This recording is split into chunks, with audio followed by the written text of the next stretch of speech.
Good morning. I'm Todd Marino, and it is the voice of Indiana County, WCCS, AM 1160 and 101.1 FM. It is 9:02 on your Monday morning. We are joined on the telephone this morning by Dennis Semsick and Tony DeLoreto.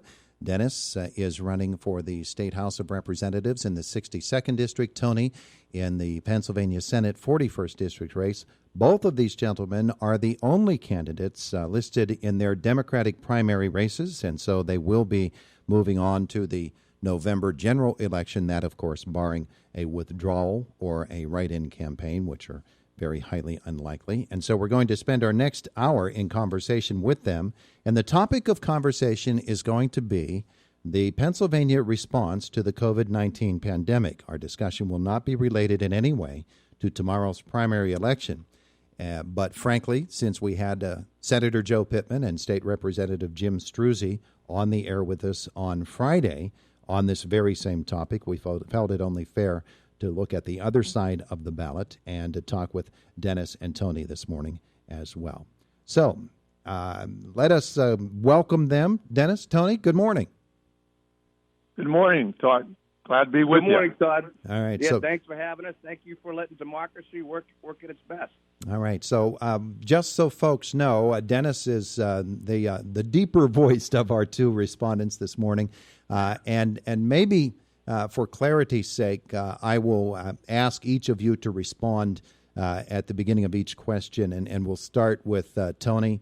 Or actually, we'll start with Dennis, since on Friday we started with the Representative Struzzi first. So Dennis, the first question will be directed to you, and then Tony, you can follow him with your comments as well. And as I explained on Friday, much of our discussion of the state's response to the pandemic might be described as sort of a Goldilocks scenario. So is it too hard, is it too soft, or is it just right? So the questions will be asked in the order that they were asked on Friday of our other two guests. And so, Dennis, we'll ask you to respond first to this. Tony, you may respond afterwards. And the first question is, after a House member tested positive for COVID-19, that information was not revealed to his colleagues in the House, potentially exposing them to the virus.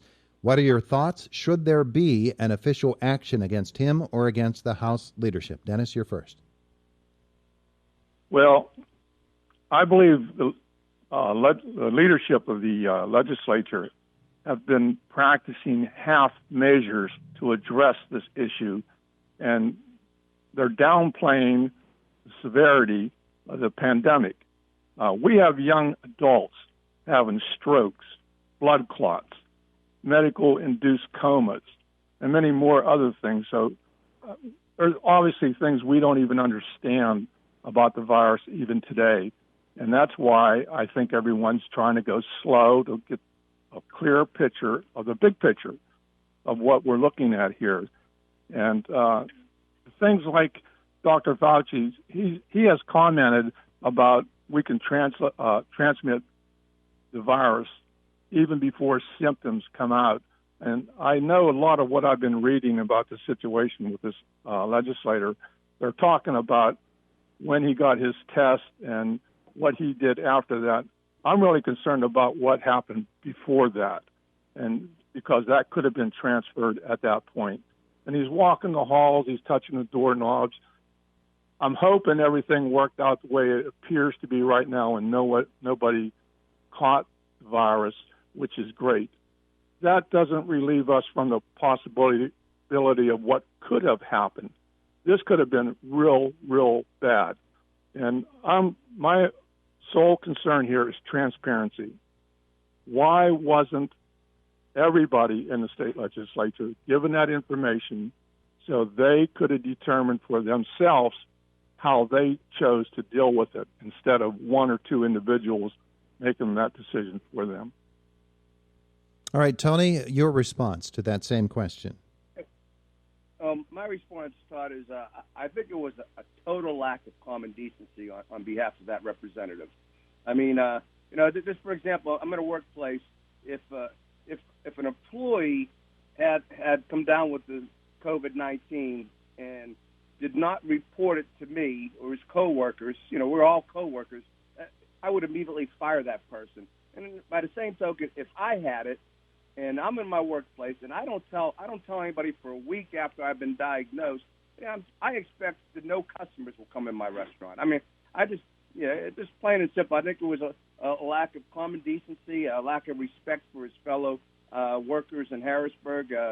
I think there should be some kind of call out to say, hey, why did this happen? And it should never happen. I mean, let's face it. I mean, you're just the main concern here is to, like Denny said, to be transparent and to make sure everybody is as safe as possible. And that's how I feel about that issue.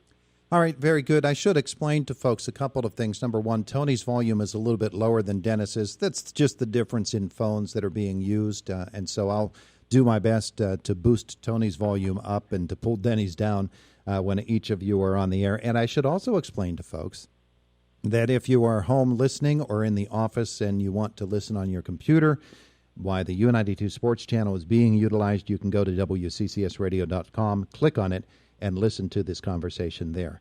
And one other thing that I need to make clear is that we're going to do our absolute best to get all the way through all of the questions that were asked on Friday. I don't think there will be a problem in that respect. So, gentlemen, let's move on to our second question this morning. And, Tony, you will respond first to this one. The House has passed H.R. 836, removing the governor's disaster declaration. However, in light of the live-streamed actions by Representative Brian Sims, there may be a call for the governor to shut down the Capitol until June the 6th. What is the likelihood of that happening, and would the legislature be able to countermand that order? Well, Todd, from what I understand, I'm not in office yet, and Senate Bill 36, the Constitution is clear on this issue. For resolutions to have the force of law, they require the governor's signature of approval by a two-thirds majority. And when we're in a crisis situation, we know how dysfunctional Harrisburg can be. Can you imagine, if there has to be a split-second decision that they have to go in front of the legislator to get approval? I mean, they can't. If you need to make a decision in 6 minutes, the legislator, they've had problems making decisions in 6 months, 9 months. I mean, I just think it's unreasonable. You need a leader. You need an effective leader. Nearly 70% of the people agree with how the governor has used his authority. And he's not going to make every decision perfect. Nobody's perfect. Nobody has a playbook for the situation. But you need one person to make decisions in a time of crisis. It's no time to mess with, and it's been like that since since 836 was conceived. There just needs to be a leader, and you have to have an effective leader. And like I said, nobody has a playbook on the coronavirus. Nobody knows what to expect. Do we know that there are outbreaks? No, we don't. Is it possible? Sure, it's possible. So we're just taking I think the governor is taking he has the Pennsylvania's safety in his regard. That's what he's most concerned about, keeping the Pennsylvanians safe. And like I said, not every decision he makes is going to be the best decision possible, but he's using medical experts' advice to make those decisions. And I just think he's doing the job that he needs to do. And you need a leader. You can't have 50 different people or 203 representatives and 50 state senators trying to work on a solution when it needs to be made, on a decision when it needs to be made right now. All right, Dennis, your response. Well, I agree with what Tony just said, but I want to put a little different spin to it. To me, I sort of think back on the meatpacking industry out in the Midwest, where all these employees are forced to go to work in an atmosphere that they don't feel comfortable in, and they're at risk of getting sick or losing their life.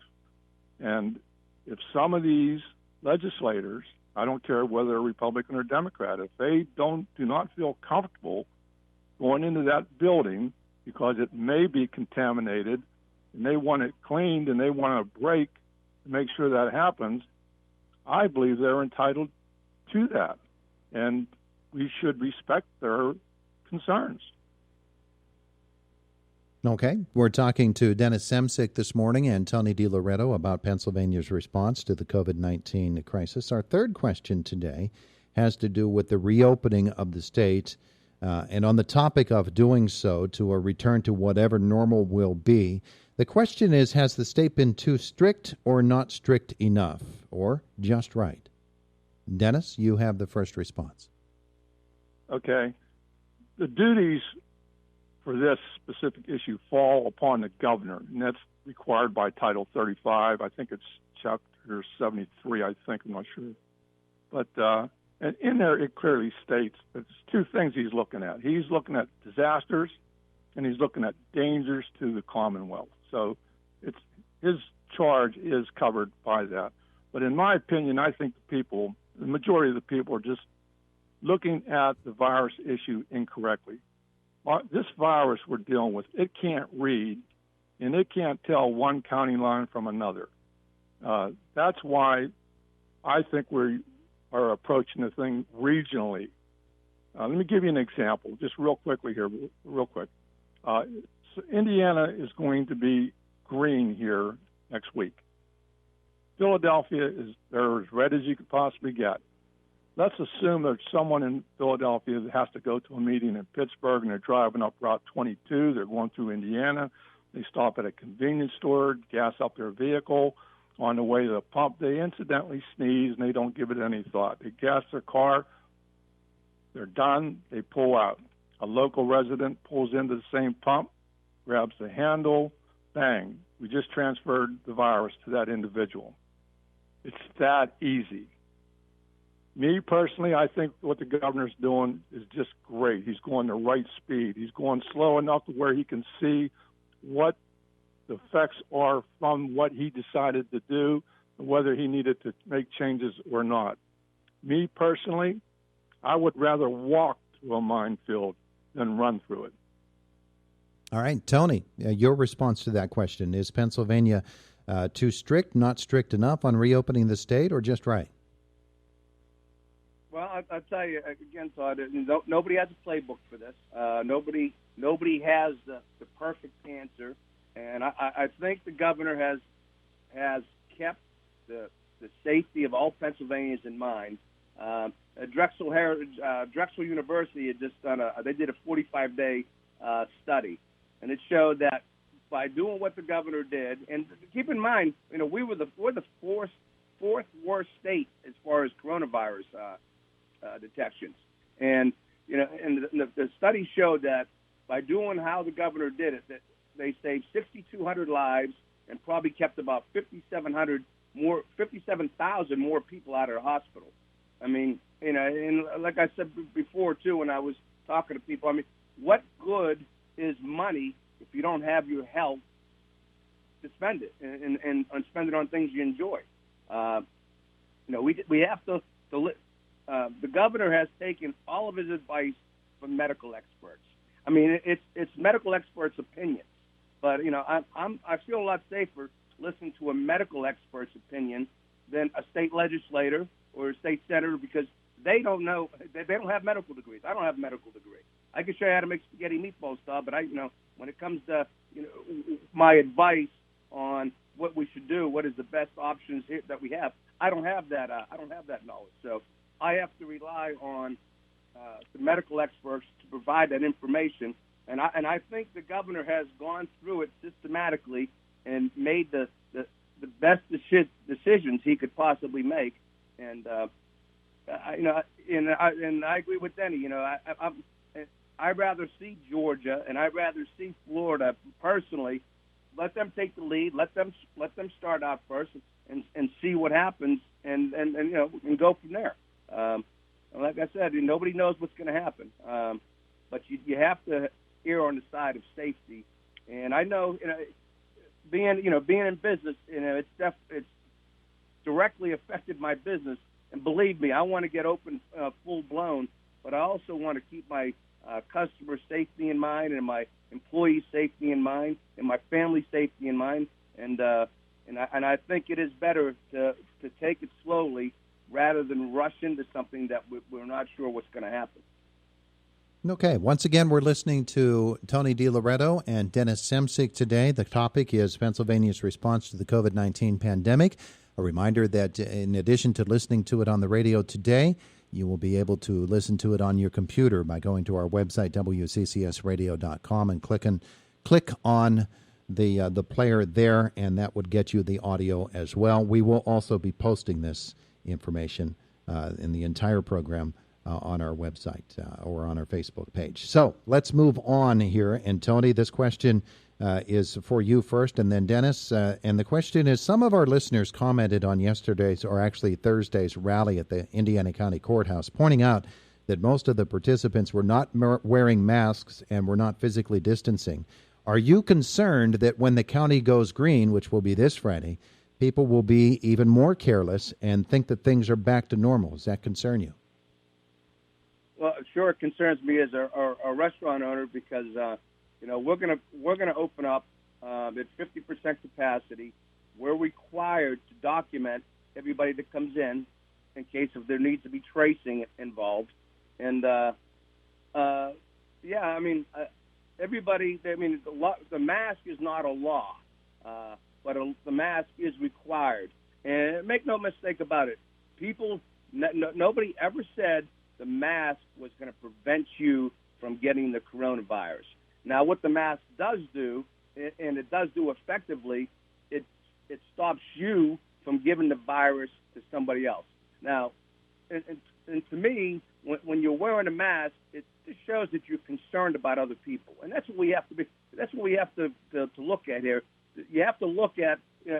When I see somebody without a mask, I'm thinking, okay, and in a store in a confined area, to me, it's just, I mean, are you concerned about your fellow citizen? And I think that's what wearing a mask, even if it's not going to stop you from getting it, like I said, you having the mask on will prevent you from giving it to somebody else, and it just shows you're concerned about other people.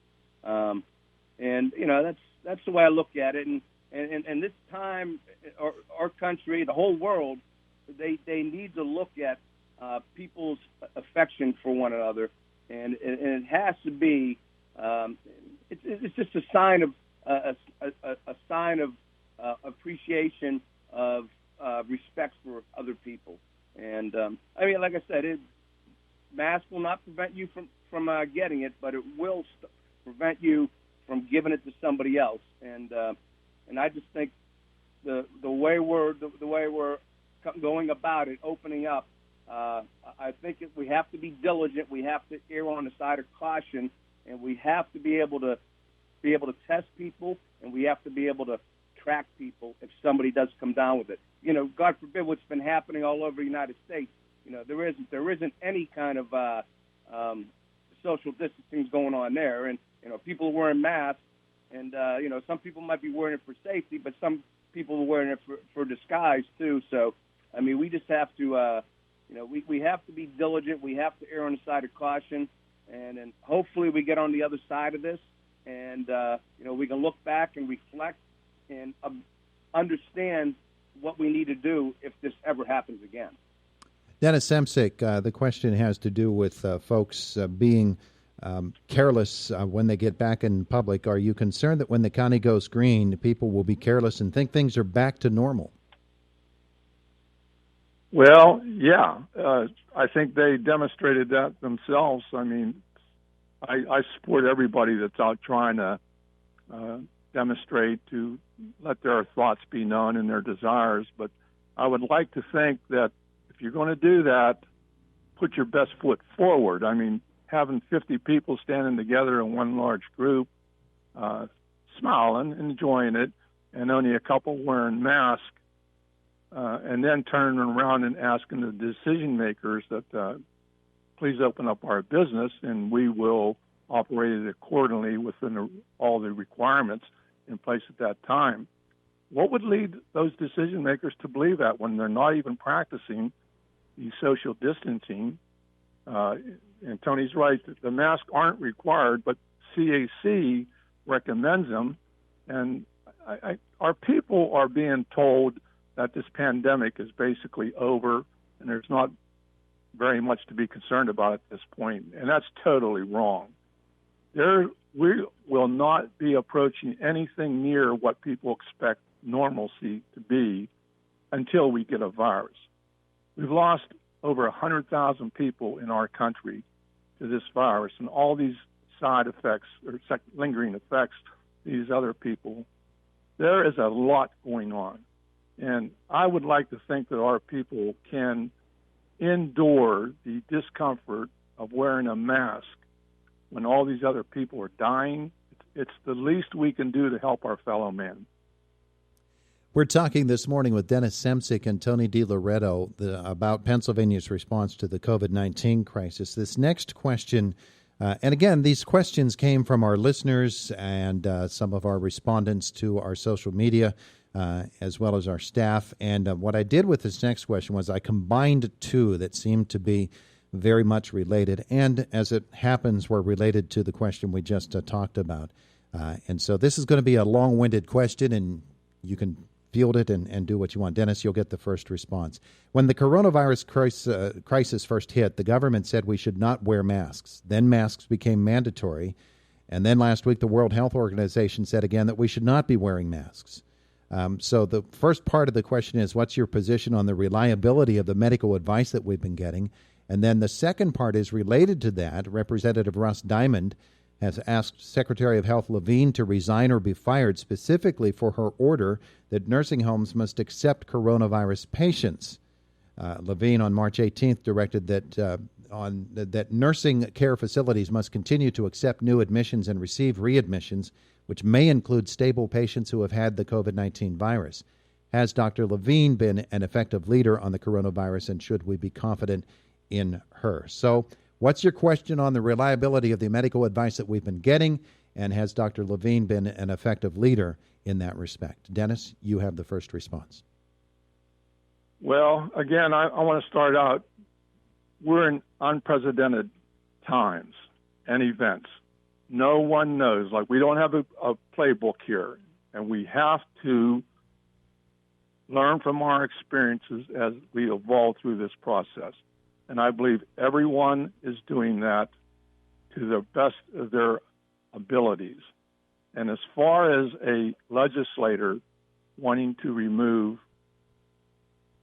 anybody that's in a decision-making process for what they have done or have not done, I don't support that at all. I would rather put the performance of what the governor and his coalition has done up against the legislature any day of the week. So I don't support removing the secretary. I don't do that. Okay. Tony, your response to that question. It has to do with our confidence in the medical advice we've been getting and in Dr. Levine specifically. Again, too, we went over this earlier about the mask, and Denny's right. Nobody knows what's going on. We're all working on a knee-jerk reaction, and we have to be confident that a medical expert's advice is better than an elected official. I mean, the elected officials did not go to, unless you're a doctor and you're an elected official, but elected officials did not go to school to be medical experts. But medical experts did go to school to be experts in their field. And I think when it comes down to it, like I said, nobody's going to get it right 100% of the time, and you have to be able to adapt with different data. As data comes in, you must change. If you're not doing things the right way, once you get more data in, you look at the data and say, okay, let's go in this direction. Nothing's foolproof. No answer is going to be consistent for every situation. That's why that's why I do. Like I said, they're not going to be right 100% of the time, but I do have more confidence in listening to medical experts give their advice, and then they give their opinions on their advice. And it is opinions, but I value a medical expert's opinion rather than a state legislator's opinion. I mean, that's I wouldn't, if I need to get a good recipe for my restaurant, I'm not going to ask a doctor. I'm going to ask somebody else who's in the restaurant business. So, that's the way it works. And as far as Levine, it's the same scenario. I mean, she has been educated in this field. She has the best experience that got her that position from what other people that appointed her there. So we have to go. And as far as removing her now, it's you can't. It's like the same. I feel the same way about getting the country leaving the WHO at this particular time. It's not the right time to make a change, make a drastic change like that. I mean, they have, everybody's been working on the coronavirus, and now you want to pull everything. You want to just back out of it. Then you're going to lose all the knowledge that the WHO has. And the same thing in regards to Dr. Levine. Dr. Levine has a lot of knowledge of what's going on, and I think it would be totally irresponsible to request that she be removed from office. And by the same token, the legislators now are saying, well, we're gonna investigate this, and we're gonna have a committee on that. We should be concentrating what we're gonna do to make Indiana County more viable. That's you can't change the past, and we have to be proactive. We have to, and our legislators have not been doing that. They haven't been proactive. They're not looking ahead to see. All right, well, we're straying away from the question now, so we need to refocus here. Well, okay. And as far as the Levine's responsibility and the reliability, I think it would be irresponsible to remove her from office right now. Hey, after all this is over and all the facts come in, all the data comes in, we have to make a change. You make a change now, but you just stick to your guns now and then go from there. All right. So the next question, and we're about halfway through, and we're not halfway through the questions from Friday. So the two of you can decide upon how lengthy you want your responses to be. It was actually a listener question having to do with folks shopping at some of the big box stores. The question had, let me just phrase it the way that they did. Folks have been told to do their shopping at Lowe's and at Walmart instead of our smaller stores, even though smaller stores would have fewer people in them. Is that a wise policy on the part of Pennsylvania? Tony, you have the first response there. Well, decisions are made, have to be made quickly. I do have some questions about, why, Walmart and Lowe's can be open, and then why Hildebrand's can't be open. I mean, it's selling the same equipment. Maybe when the situation arises again, maybe Walmart, because I think in different states they have different sections blocked off in Walmart and Lowe's where you only go to the essential places. Can you repeat that question one more time there? I got my train of thought got sidetracked there. Okay, well, we're sending folks to Lowe's and to Walmart to do shopping. Those stores have been able to remain open, but the small businesses have not been able to, and even though they would have many fewer people in them at any given time. Yeah, that's a frustration that I can definitely understand.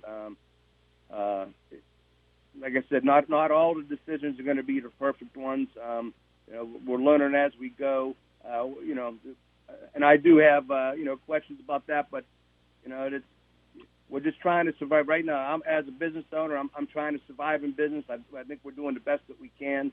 And as far as those decisions that we're making, I'm sure if we had to do all over again, some things would be done differently. And I appreciate the effort the governor's made to keep everybody safe, and the decisions he's made. He has to live with them, and hopefully, the other businesses as well as my own business will be able to survive and prosper after everything is over and we get through this mess. All right, Dennis, your response. Well, I agree. Not all the decisions are going to be correct, in my opinion, which is only an opinion. As for Walmart, I can understand why Walmart's open, and that's strictly because of the supermarket. All supermarkets are open. We got to get the food out there for everybody. And the way the store is laid out, it wouldn't make sense to open up half of it and not the other half. And I'm not a Walmart fan by any means, but that's I believe the rationale there. For Lowe's, I do have a concern about that, why they're open and the smaller competitive mom and pop shops aren't. They should be. I do understand the theory behind commerce. They're trying to restrict movements as much as possible to minimize conflict and expose the virus. However, packing more people into a larger location is counterproductive toward that goal. So I'm like with Tony. It's the governor's making thousands and thousands and thousands of decisions. Not all of them are going to be right, and I'm not going to agree with all of them either. And this happens to be one of the few that I don't agree with. All right, we'll move forward to our next question. Again, a listener question, and she wrote, and we'll expand the question. She wrote, my daughter has a wedding planned for this summer. What are the guidelines for weddings? We'll expand it to include social gatherings of other sorts and ask what becomes acceptable during the green phase, and is it enough once we go green? And Dennis, you have the first response. Well, August, that's pretty far out there. We're going to be going green here next week. And assuming everything goes as planned, we should be okay at that point.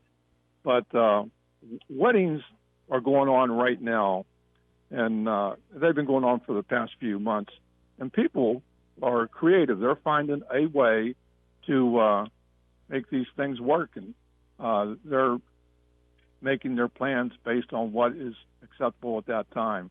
I'm sure that there'll be a limit of 250 people at that point. That should probably be the minimum. Who knows at that point? Maybe they'll open up further. So the only thing I could say is anybody that thought they were going to get through this time unaffected is wrong. We're all going to be impacted one way or another. We just have to find a way to be creative and make the best decisions we can for what we're trying to accomplish. Tony, your response to that question about green phase and whether it will be expansive enough? Well, I just think we have to look at the data and rely on it and make this adapt to what the data tells us. If there's not a resurgence, and everybody hopes there's not, then I think we should be able to adapt our philosophy, how we're approaching things. We're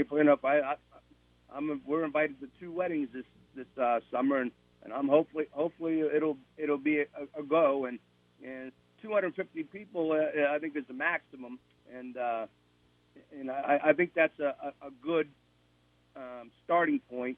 And like I said, there's nothing we can do. Nobody can do anything except look at the data, process it, and make educated decisions. Other than that, I mean, everybody has their own opinion, but I'm more concerned about the safety of Pennsylvanians than I am about having a good time. And I like to have a good time, Todd. But if it's going to be at the risk of other individuals, other Pennsylvanians, slow and steady, and let's see what the data takes us. All right. The next question is for you first, Tony, as well, and it has to do with local funding. And the listener writes, I am extremely concerned to learn of the massive debt that Indiana County is faced with. County departments have been asked to make drastic budget cuts. As a result, all Indiana County residents will suffer either by a reduction in services or by a tax hike that our aging county population cannot afford. Is anything being done to bring business and industry to the county to increase revenue? And also, how can this be kept from happening again? Well, I do know that there has been money from the federal government granted to the county. I think it's $7.2 million, something to that effect. That'll help. I think everybody's aware, Todd, that our economy around here has been lacking for the last 20 years, and we have to, like I said, I was talking about earlier, we have to be proactive we have to have leaders in office that are promoting our area and bringing business to our area. I mean, we've lost everything. We lost FMC, Fisher Scientific, Halliburton, Gorell, and nothing's come in. Urban Outfitters, but that hasn't been all it's cracked up to be yet. Hopefully that'll turn around. It hasn't created very many new jobs. I mean, it's created some job transfers, but Indiana County needs an identity. It's not going to right now. It's not manufacturing. It's not industry. Now, is it tourism? That's what our leaders should be looking at. What is going to be our most viable interest to stimulate our economy? And I don't think anything's being done about it right now. And that's what needs to be done. We have to figure out ways how Indiana is going to be a viable economy, and what's that going to take? Is it going to take people coming from different cities? People aren't going far away on vacation this summer, and I think it's an opportunity for Indiana to take advantage of. Indiana County, people they're not going to the beaches like they have been in the past. Far from it. Probably, I would guess, 30 to 40% will take their regular vacation, maybe even 25%. But people are going to want to get away, and we have to give the people a reason to come to Indiana County, in Armstrong County, to wherever. They have the river there. We have to be creative. We have to think outside the box. What can we do to bring people to Indiana County to create economic stimulus? And that's what we should be. That's what our legislators should be concerned about at this moment. What has happened in the past? They'll talk about investigating this and investigating that. Who's going to pay for that? I mean, that's irrelevant at this point. What is relevant at this point is that we have to take advantage of this situation that we're in. And there's not many opportunities to take advantage. So we have to be creative. We have to figure out a way to bring economic stimulus to Indiana County. All right, Dennis, your response. Well, the first thing, I feel really comfortable in saying I don't believe there's going to be any tax increases in Indiana County. I believe that when this is all done and said with, Tony's right, there's $7.5 million of federal money already earmarked for Indiana County, and it's on its way. And there's some talk out there. There may be more coming later on. So right now we're looking at a moving target, and no one really has an answer to it. I would say let's just sit tight, wait, see what happens, and when the actual amount or level of debt is known, I have full confidence that our county commissioners and all the county officials, they will find a solution. It may not be in a year. We may have to chip away at this over a period of time. But again, these are unprecedented times, and we should not hold up high expectations where the impossible can be done. And I really did like what Tony said about Indiana County and the lack of identity. I've done a whole lot of research on Indiana County in preparation for this election cycle, but we've had a lot of problems with our economy and everything associated with it before the virus. It'll be there after the virus. Now's no time to worry about it. We'll address it later on, and we'll have to. We're winners. We're not going to quit. We're talking with Dennis Semsick and Tony DeLoreto today about the state of Pennsylvania's response to the COVID-19 crisis. You can go to our website, wccsradio.com, listen on your computer, and it will be posted as well so that the entire conversation can be heard. We took a call on the air from a listener on Friday, and she related that a lot of folks who particularly live in border counties are going to other states, Ohio, West Virginia, New York, in order to get services that aren't available here in Pennsylvania, and said also that she, in her words, is done with Pennsylvania and she's moving out of the state. And so your response to folks who are concerned that Pennsylvania is not going to be able to recover in time for them to continue to live here. Dennis, you have the first response. Well, I'm sorry to see that lady go, but she's going to find out wherever she moves to, they have their problems too. Pennsylvania is not experiencing anything different than every other state. It's just we're here, we're hearing it. And if you follow the news, and a lot of these conspiracy people, they don't believe anything on the news, but the news is all honorable. That's an honorable profession, and it's valuable services, and we have to rely on that. But people basically will do what's convenient or best for their families. And each state's handling the recovery process in their own way on their own timetable. And if there's services in the other states that Pennsylvania people can go get at this point, so be it. That's the way it's going to be. But our state will be fully opened here before long, and hopefully all the Pennsylvania people will return to shopping in Pennsylvania. And I just boil it down to just as simple as Buy America is great, Buy Pennsylvania is good, Buy local in Indiana is our lifeblood. All right. And Tony, your response to that question. Yeah, and I do feel a little remorse for that woman that wants to move out of Pennsylvania. But like Denny said, I don't think it's going to be any better in any other state. And I look at our state and especially our region. Like I'm not original. I graduated from Bethel Park High School, which is a suburb of Pittsburgh. I moved there in the middle of ninth grade, and my family moved in the middle of my senior year. So I've been on my own since high school. When they moved away, and I fell in love with this part of the country, southwestern Pennsylvania in particular. And, I think we have the greatest people in the country. I think we have the best educators. I think we have the best students. And that's reflective of how everybody that gets educated from this area in southwestern Pennsylvania, everybody's moving away because there's no jobs.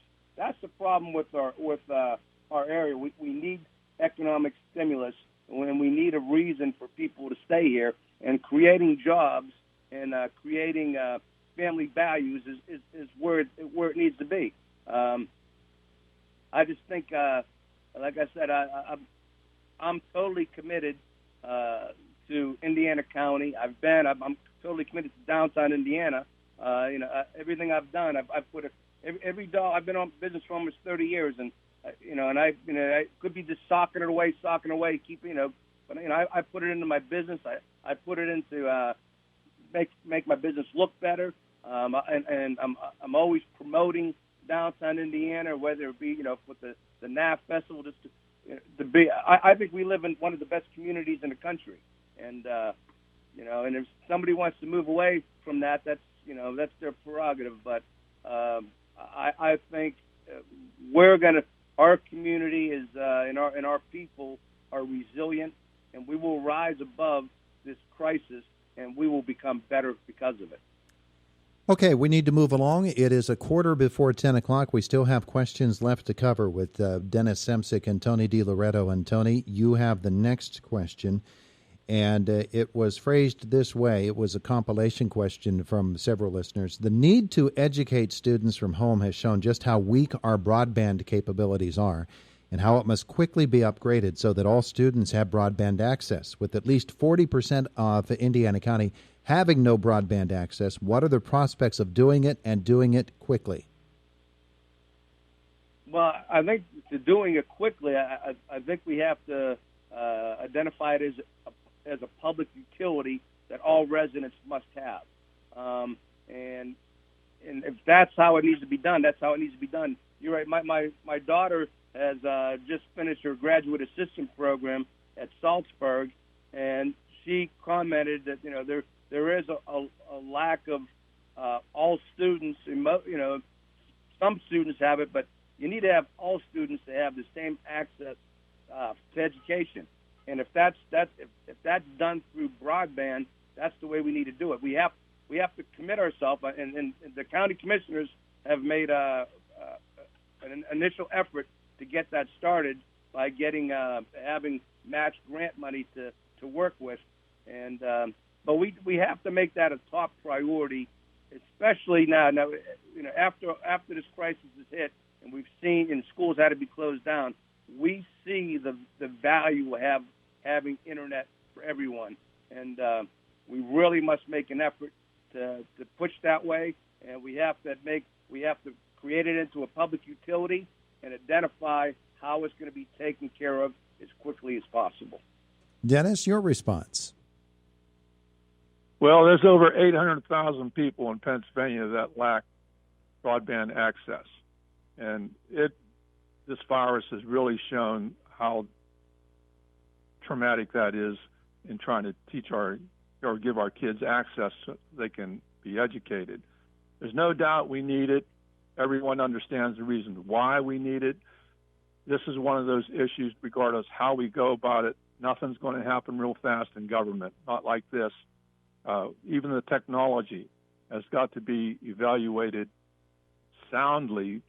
The terrain in Pennsylvania is very, very challenging, but with the fact that we have satellites and maybe we can do something there, I'm not well versed in this type of thing, but I do know the needs there, and I know there's always more than one way to skin a cat, but you want to be able to take advantage of technology and make it work for you.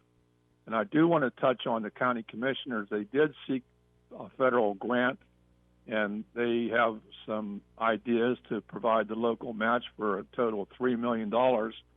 And we're hoping that would be sufficient to take care of Indiana. We don't know at this point. We don't even know what the final solution will look like. But I do compliment the Indiana County Commissioners. Their action was a great first step. Okay, we are listening once again to Denny Semsick and Tony DeLoreto about Pennsylvania's response to the COVID-19 crisis. The next question, Dennis, you may field it first, and the situation changed over the weekend, but we'll tell you about it. The state budget was forwarded to the governor for his signature, but it's only a short-term plan, not for a full year. The change is that the governor is going to sign it. You both are the previous guests, Senator Pittman and Representative Struzzi, sat on the Appropriations Committee, which heard those budget discussions. What are your biggest budget concerns, and how much fiscal danger is Pennsylvania in? Dennis, your first response. Well, obviously, I'm not in office yet, but so I had nothing to do with any budget preparation. But while I worked at PennDOT as a planning and programming manager, I had to put together budgets every other year. One was called a TIP. That's like a 4-year program, and that was $100 million a year, and I had to do it for 4 years. And the other one was a 12-year program, which was billions of dollars, and I had to put that together for a 5-county region. And I didn't have near the staff resources that our state legislature has. And we had to do that, and our charge was we had to keep every primary road in a respectable condition with limited funds. And we successfully did that my entire career, and PennDOT's still doing that today. And I challenged state legislature to do the same thing. They are failing our state. They are focusing on 3 or 4 key issues and putting what available revenue they have in those areas, and they're neglecting a whole series of issues that are currently broke. For instance, municipalities, mental health, youth programs, our senior citizens, fully funded education. All of these things are broke. Half of them aren't even being attended, and they are rapidly approaching complete failure in the near future. When that happens, we are going to be in such a dilemma, I don't even know what a solution would even look like at that point. I recommend the fact we got to be putting some level of revenue on every issue annually to try to keep it from getting worse. We may never be able to resolve it fully, but at least let's attack it. Tony DeLoreto, what are your biggest budget concerns, and how much fiscal danger is the state of Pennsylvania in at this moment? Well, Todd, I can tell you this budget it's all political. I own a restaurant. I can't fathom spending money before I know how I'm going to get the money. And I really didn't think. I said, well, this is it. You can't kick. They've been kicking the can down the road for the last 34 years, 30 or 40 years. You can't kick the can down the road any longer. Well, I guess I was wrong. Because you're up against a dead end alley against a concrete wall. Now they're kicking it back maybe 10, 15 feet and saying, hey, let's just pass this till, guess what, after the election. I think it's totally irresponsible of all the government officials, the state legislator. They're running away from the problem, and the solution is not, here you go, here's a temporary budget till it lasts till November, till after the election. You need to look now into how you're going to solve the problem, and the problem's going to be there isn't going to be a lot of money to work with, and so you better figure out how you're going to create that revenue to make sure you can pay for everything you're going to spend. Is the federal government going to help out? Hopefully, that's what the federal government's. Everybody. There's libertarians. I have friends that are doctors, and they say they don't want anything to do with the federal government. Well, this is what the federal government's for. It's just for our safety of our country and for crisis situations like we're in now. And I really believe that we have to, instead of being reactive to what we don't have, we have to be proactive to start creating some kind of solution or some kind of suggestions. Like I said, kicking the can down the road, I didn't think it was possible anymore. But we need people in office that are going to look for solutions. How are you going to raise the revenue? How are you going to do it fairly? And start working on solutions. Just passing a budget is a solution. It's just a Band-Aid for what's coming down the road. All right, our next question, and it is now 6 minutes away from the top of the hour, is, Tony, you'll get the first response to this. This governor's exercise of authority has been questioned almost from the start during the pandemic. Does the state constitution need to be amended to rein in any governor's executive orders? I thought, I think we talked about this a little bit earlier. I might have got off track and got on that subject, but, it's clear that to have a change, it needs to be the Senate Bill 836. That's what we're talking about, Todd, right? Pretty much. Well, no. This is that has to do with the governor's disaster declaration, but this is the broad question: does the state constitution need to be amended to rein in any governor's executive orders, no matter what they might be? So it could be any governor in the future. Okay. Well. Based on a dysfunction in Harrisburg, I would say absolutely not. You need one person making the decision, so you can hold one person accountable. That's the best way to take on any crisis situation. You can't have 203 representatives and 50-something senators trying to work on a decision. Like I said before, they can't make a decision in years, let alone in a time of crisis that needs an immediate decision. So I would say absolutely not. I don't think it needs to be changed. You need a one person, and hopefully we always elect a governor that could take on that responsibility. Otherwise, that person shouldn't be elected. But you need to have a leader in office to be able to make those kind of decisions. You can't have 300 people trying to get together and say this is the best thing to do. Okay, Dennis Semsick, your response to the question: does the state constitution need to be amended to rein in any governor's executive orders? Well, again, these are trying times, and people deal with them different ways. Some people get in step and support, and they look for solutions and help solve the problems. Others criticize, and they cause division, and I guess this is all normal. People do different things. There's overwhelming support. It's according to the most recent Fox poll that I've seen, the governor has 69% favorability. Obviously, there's a lot of distrust, or the people are just upset with the governor in some of his decisions. That's because this is a tough time, and he's making tough decisions. And I don't see any reason, because a few people are questioning his ability, that we changed the Constitution for that. Now, I think it was Tom Corbett was the Republican governor before him, and I remember when I was doing some research on that, this issue came up and they were discussing it. And Tom Corbett supports the Constitution the way it is. So I don't think that we should be changing it just because maybe the state legislature has lost sight of what their responsibilities are, which is to make new laws and revise existing laws and not establish policy.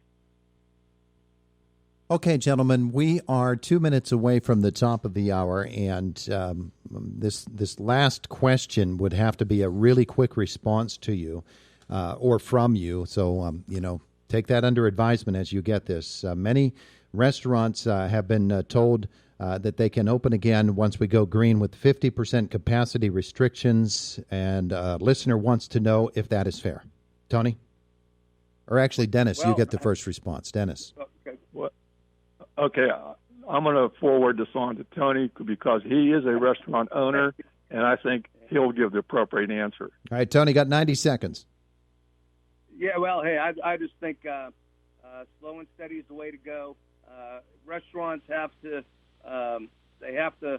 document everybody who's coming in. We have to remain 6 feet apart. Is it going to be a pain? Yes, it's going to be a pain. But is it to the best of keeping Pennsylvania, keeping Indiana County people safe? Yes, it is. And it's a struggle right now. All restaurants are going through a struggle right now. I'm no different. I don't mind starting out this way and then evaluating the data after it's done to see if we need to change that we need to change anything. But for right now, we're going to work with what the governor has planned, and hopefully, we don't have another outbreak, or we don't have a big outbreak, and we'll be able to, as time goes on, we'll be able to open up more and provide more service for everybody. Because, and I do want to thank everybody that's been supporting any restaurant for their takeout. That's how we've survived over the last 3 months, and I'd like to thank everybody for supporting us and the other local restaurants, too. Well, gentlemen, we did it. We got the whole way through the hour and almost timed it out exactly. And I want to thank you both for being with us this morning.